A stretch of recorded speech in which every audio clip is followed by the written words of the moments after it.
بسم اللہ الرحمن الرحیم۔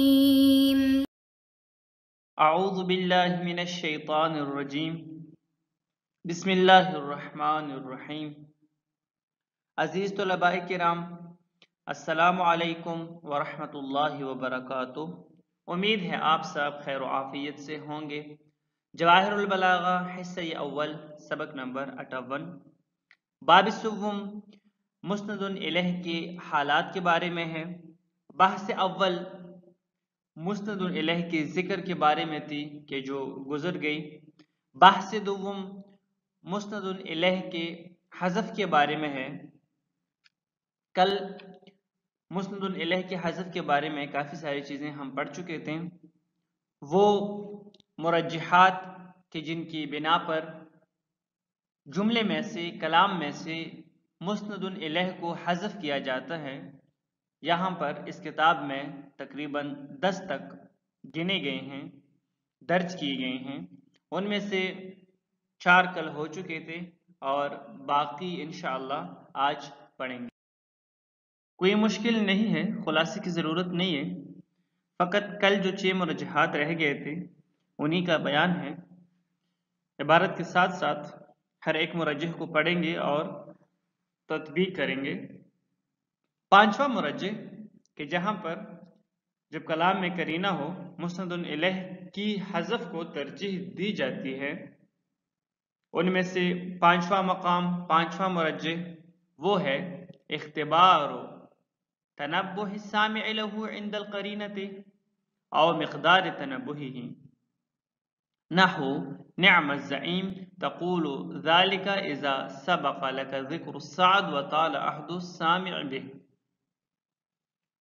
فرماتے ہیں کہ کبھی کبھار اسی لیے کلام میں مسند الیہ کو حذف کیا جاتا ہے۔ متکلم یہ سمجھنا چاہتا ہے، یہ جانچنا چاہتا ہے، یہ چیک کرنا چاہتا ہے کہ جو میرا سامع ہے، مخاطب ہے، اس کی توجہ میری طرف ہے کہ نہیں ہے، اس کے توجہ کو چیک کرنا چاہتا ہے، یا میری طرف اس مخاطب کی توجہ کتنی ہے، یہ چیک کرنے کے لیے وہ کلام میں سے مسند الیہ کو حذف کرتا ہے۔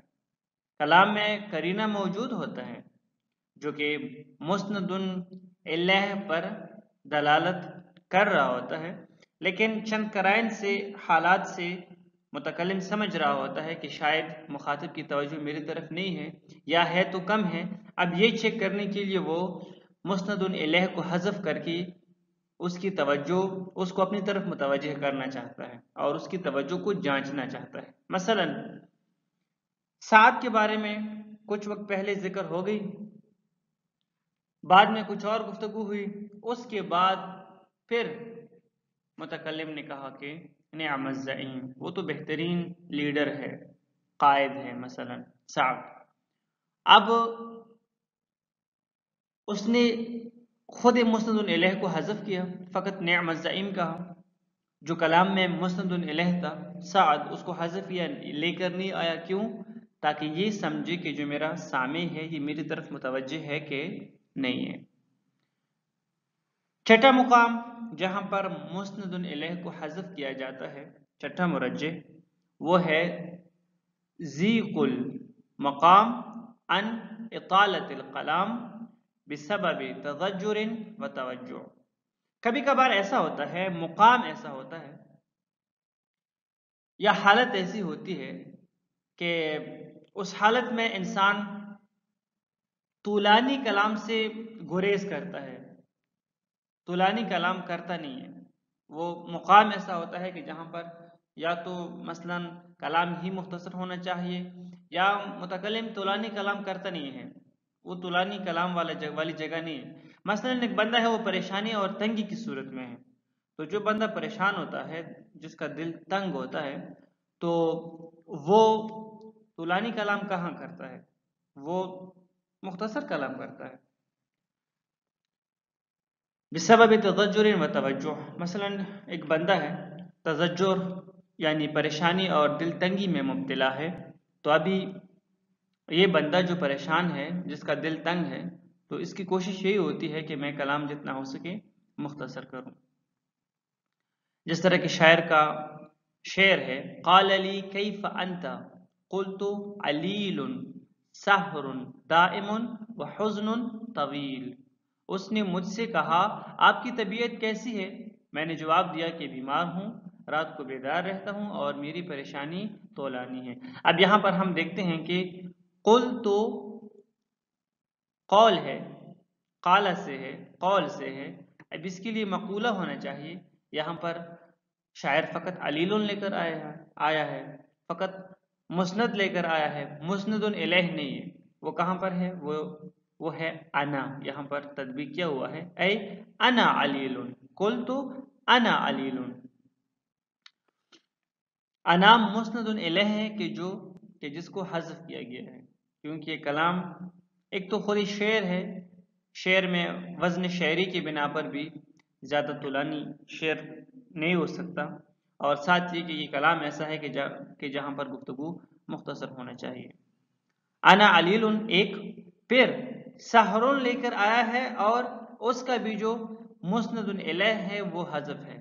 اصل میں ہے وسحری سحر دائم، سحری کو حذف کیا گیا ہے. اسی طرح وحزنی حزن طویل، یہاں پر بھی حزن طویل لے کر آئے ہیں، خبر لے کر آئے ہیں، مسند لے کر آئے ہیں، لیکن مسند الیہ کو حذف کیا گیا ہے.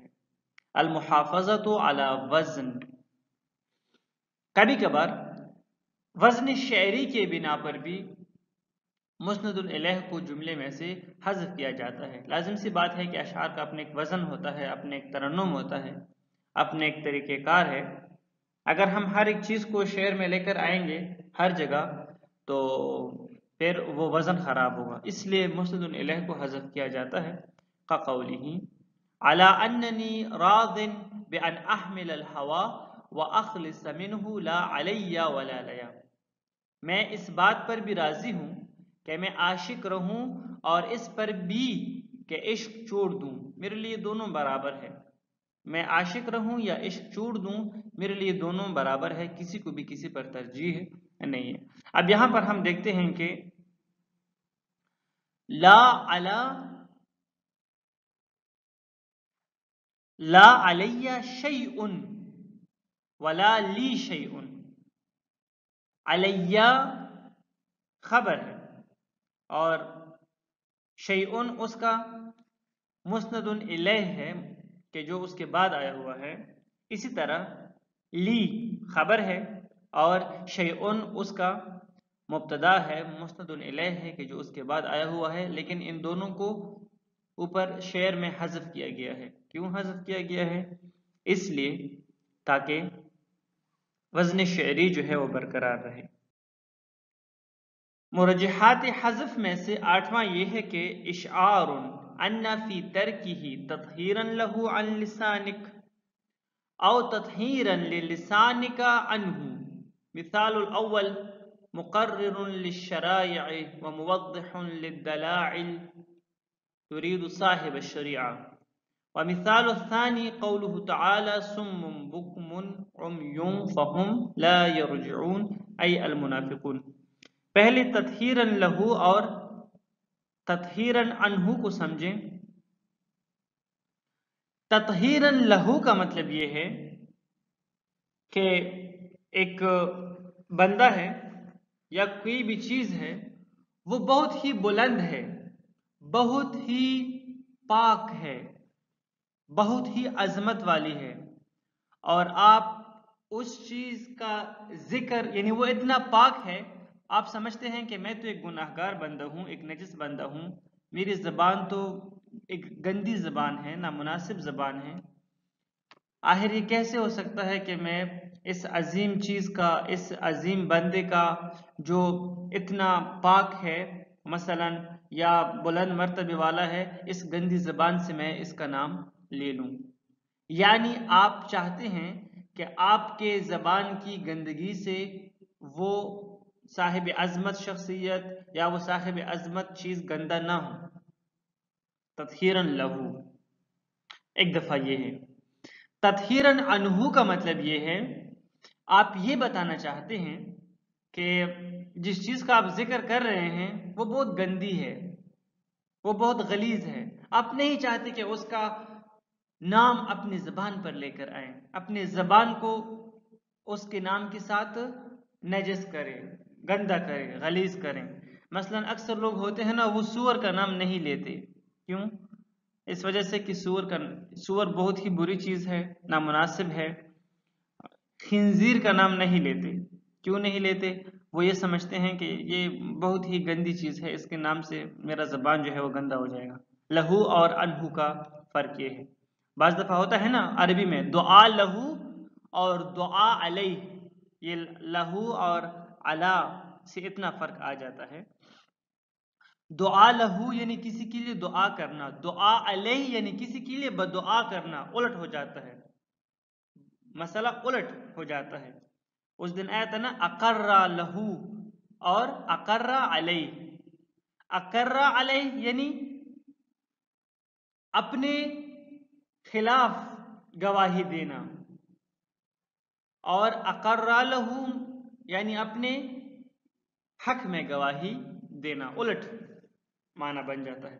تو اشعار ان فی ترکہ تطہیرا لہو عن لسانک، یعنی اس طرف اشارہ کرتے ہوئے آپ مسند الیہ کا ذکر نہیں کرتے کلام میں، اس کو حذف کرتے ہیں، کیوں؟ اس طرف اشارہ کرتے ہوئے کہ جو مسند الیہ ہے وہ تو بہت ہی عظیم المرتبہ ہے، بہت ہی پاک ہے، میری جو زبان ہے وہ تو گندی ہے، میں نہیں چاہتا کہ اپنی زبان سے اس عظیم اور پاک چیز کا نام لے لوں۔ مثلا مقرر للشرائع موضح للدلائل، آپ کہتے ہیں کہ مقرر للشرائع موضح للدلائل، آخر یہ ہے کون؟ تو آپ کا مراد کون ہے؟ مثلا صاحب الشریعہ، یعنی رسول اللہ صلی اللہ علیہ وآلہ وسلم، یا خود خداوند تبارک و تعالی آپ کا مراد ہے۔ آپ اللہ کا نام نہیں لیتے، آپ رسول اللہ کا نام نہیں لیتے، بلکہ آپ کہتے ہیں کہ مقرر للشرائع موضح للدلائل۔ آپ کیوں ایسا کہتے ہیں؟ کیونکہ نبی کا نام جو ہے وہ بہت ہی پاک ہے، وہ بہت ہی منزلت والا ہے، آپ نہیں چاہتے کہ اپنی گندی زبان سے یہ پاک الفاظ جو ہیں وہ ادا کریں۔ یا کبھی کبھار ہوتا ہے تطہیرا للسانک عنہ، جس چیز کا آپ نام لینا چاہتے ہیں یا جس بندے کا آپ نام لینا چاہتے ہیں وہ مثلا بہت ہی نامناسب انسان ہے، بہت ہی پست درجے کا گٹھیا ہے، وہ چیز بہت ہی گٹھیا ہے، نامناسب ہے، تو آپ نہیں چاہتے کہ اس کا نام لے لیں، لہٰذا اس لیے آپ مسند الیہ کو حذف کرتے ہیں۔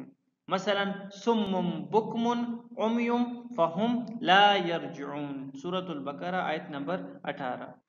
اس آیت میں خداوند تبارک و تعالی فرماتے ہیں کہ وہ بہرے، گونگے اور آندھے ہیں، پس وہ باز نہیں آئیں گے۔ سم بکم عمی فہم لا یرجعون، اب وہ ہے کون جن کے بارے میں کہا جا رہا ہے کہ وہ بہرے ہیں، گونگے ہیں، آندھے ہیں، وہ باز نہیں آئیں گے؟ تو وہ ہے کون؟ تو پہلے کی آیات سے پتہ چلتا ہے، وہ قرینہ ہے اس بات کے اوپر کہ جو ذکر ہو رہا ہے وہ ہے منافقون کا، لیکن خداوند تبارک و تعالی نہیں چاہتا کہ ان منافقون کا یا خود یہ لفظ منافقون جو ہے وہ اس آیت میں ذکر فرمائے۔ تکثیر الفائدۃ نحو قولہ تعالی فصبر جمیل، تکثیر الفائدہ مرجحات مسند الیہ میں سے جو نوع ہے وہ ہے تکثیر الفائدہ۔ تکثیر الفائدہ کا مطلب یہ ہے کہ جو آپ کا سامع ہے اس نے جب آپ کا کلام سنا، آپ نے کوئی جملہ ادا کیا، اس نے سنا، تو اس کے ذہن میں کئی قسم کے معانی آ سکتی ہے، کئی قسم کے احتمالات آپ کے کلام کے بارے میں وہ دے سکتا ہے، یہ ہے تکثیر الفائدہ۔ مثلا آپ خبر لے کر آئے ہیں لیکن آپ مبتدا لے کر نہیں آئے، مسند الیہ لے کر نہیں آئے، تو اس کے ذہن میں ہو سکتا ہے کہ وہ کئی احتمالات دیں، کہ ہو سکتا ہے اس کا مسند الیہ یہ ہو اور ہو سکتا ہے اس کا مسند الیہ وہ ہو۔ تو یعنی آپ نے آپ جو خبر لے کر آئے ہیں، آپ جو کلام لے کر آئے ہیں، آپ نے اس کلام کو مطلق چھوڑا ہے، کسی خاص چیز کے ساتھ مخصوص نہیں کیا۔ جس طرح خداوند تبارک و تعالیٰ کا فرمانا ہے فصبر جمیل، سورۃ اليوسف آیت نمبر 18. یہ آیت اس طرح ہے مکمل، وَجَاءُوا عَلَى قَمِيصِهِ بِدَمٍ كَذِبٍ قَالَ بَلْ سَوَّلَتْ لَكُمْ أَنفُسُكُمْ أَمْرًا فَصَبْرٌ جَمِيلٌ وَاللَّهُ الْمُسْتَعَانُ عَلَى مَا تَصِفُونَ. چنانچہ وہ یوسف کے کرتے پر جھوٹا خون لگا کر لے آئے.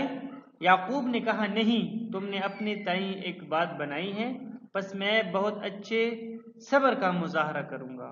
فصبر جمیل، ابھی فصبر جمیل ہے لیکن اس کا مسند الیہ کیا ہے، یعنی فامری صبر جمیل. اور جو بات تم بیان کر رہے ہیں ان پر اللہ ہی سے مدد مطلوب ہے. اب یہاں پر فصبر جمیل کے بارے میں سامع کئی احتمالات دے سکتا ہے کہ کئی معنی یہاں سے نکل سکتے ہیں کہ یہاں پر یہ بھی مسند الیہ ہو سکتا ہے اور وہ بھی مسند الیہ ہو سکتا ہے.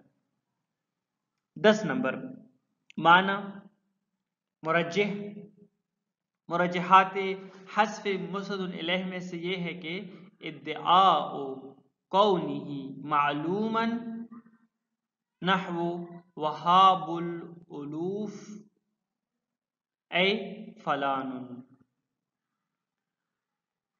کبھی کبھار آپ مسند الیہ اس لیے جملے میں کلام میں ذکر نہیں کرتے کہ آپ کا دعویٰ یہ ہے، ادعا یہ ہے کہ اس کا تو سب کو پتہ ہے، لہٰذا ضرورت ہی نہیں ہے کہ میں اس کا ذکر کروں. مثلا ایک گاؤں ہے یا ایک شہر ہے جس میں ایک فرد کی شہرت ہے کہ وہ تو بہت ہی سخی ہے. ایک گاؤں ہے مثلا، اس میں شہرت ہے کہ وہ تو بہت ہی صحیح ہے اور اس درجے کا سخی انسان کوئی بھی نہیں ہے. تو آپ کہتے ہیں کہ وہاب الالوف. آپ خبر لے کر آتے ہیں، مسند الیہ لے کر نہیں آتے. آپ اس کا نام ذکر نہیں کرتے. آپ یہ نہیں کہتے کہ مثلا زید وہاب الالوف، نہیں، آپ نام لے کر ہی نہیں آتے. کیوں؟ ہزاروں کو بخشنے والا. اب کون ہے ہزاروں کو بخشنے والا؟ تو کون ہے؟ مثلا زید ہے، عمر ہے، بکر ہے، حاتم طائی ہے، کوئی بھی ہے.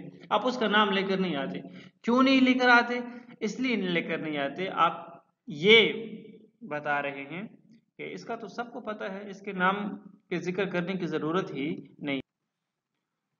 وغیر ذلك من الاغراض والمرجع في تعيينها الذوق الادبي مع لحاظ القرائن والسياق التي توحي اليك بما في القول من بلاغت و حسن بیان. فرماتے ہیں کہ اس کے علاوہ بھی بہت سارے اغراض ہیں کہ جن کی بنا پر جملے میں سے مسند الیہ کو حذف کیا جاتا ہے. اب ہمیں کیسے پتہ چلے گا وہ اغراض ہم کیسے حاصل کر سکتے ہیں مسند الیہ کو حذف کرتے ہوئے؟ تو وہ ذوق ادبی، ذوق سلیم اور بہت سارے قرائن حالیہ، قرائن مقامیہ، سیاق و سباق وغیرہ سے ہم جو ہے اندازہ لگا سکتے ہیں اور بھی کافی ساری معانی ہم لے سکتے ہیں. والسلام علیکم ورحمۃ اللہ وبرکاتہ.